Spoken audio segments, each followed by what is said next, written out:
Oxalá ouvisseis hoje a sua voz. Não fecheis os corações como em Mériba. O Senhor esteja convosco.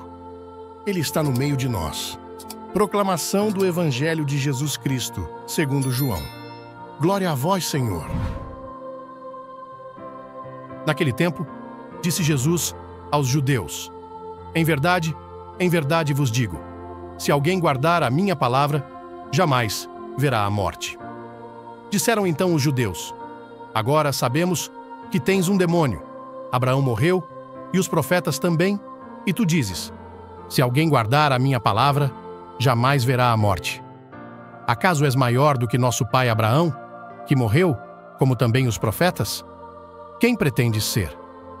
Jesus respondeu: se me glorifico a mim mesmo, minha glória não vale nada.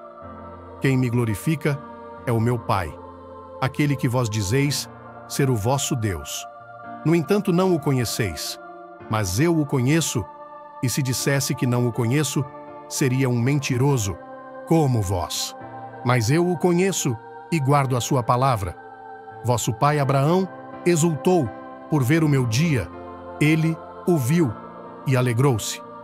Os judeus disseram-lhe então: nem sequer 50 anos tens, e viste Abraão?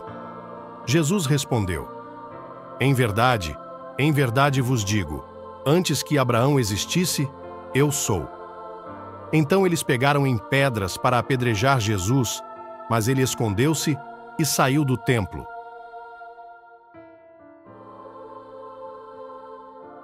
Palavra da salvação.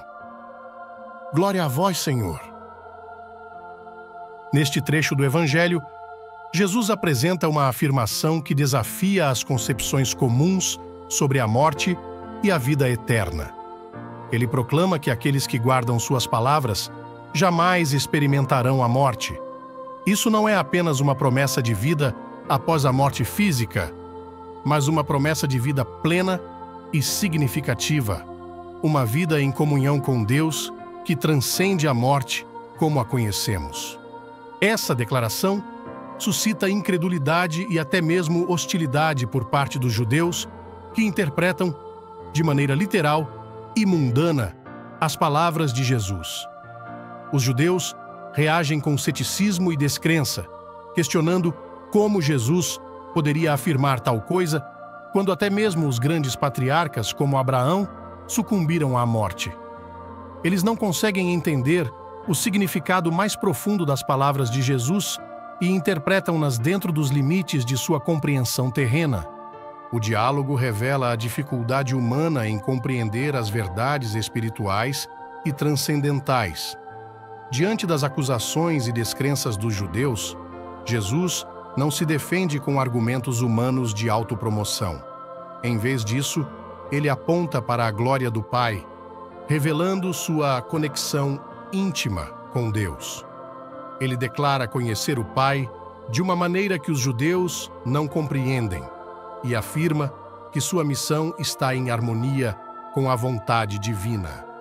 A resposta de Jesus deixa claro que sua identidade e autoridade transcendem o tempo e o espaço.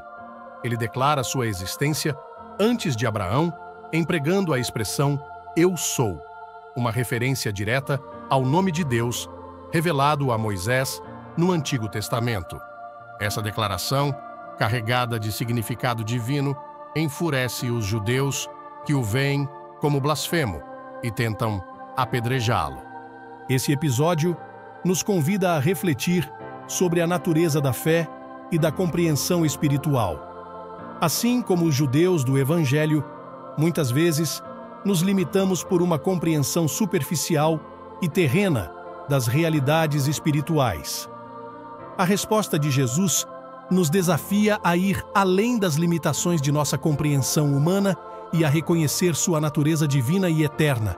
Ele é a fonte da vida eterna, e guardar suas palavras é o caminho para experimentar essa vida abundante que ele oferece.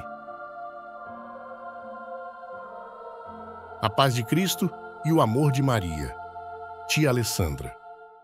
E aí, povo de Deus? Gostaram do Evangelho de hoje? Não esqueçam de se inscrever, curtir e comentar. Isso ajuda muito no crescimento do nosso canal. Beijos da tia Alessandra.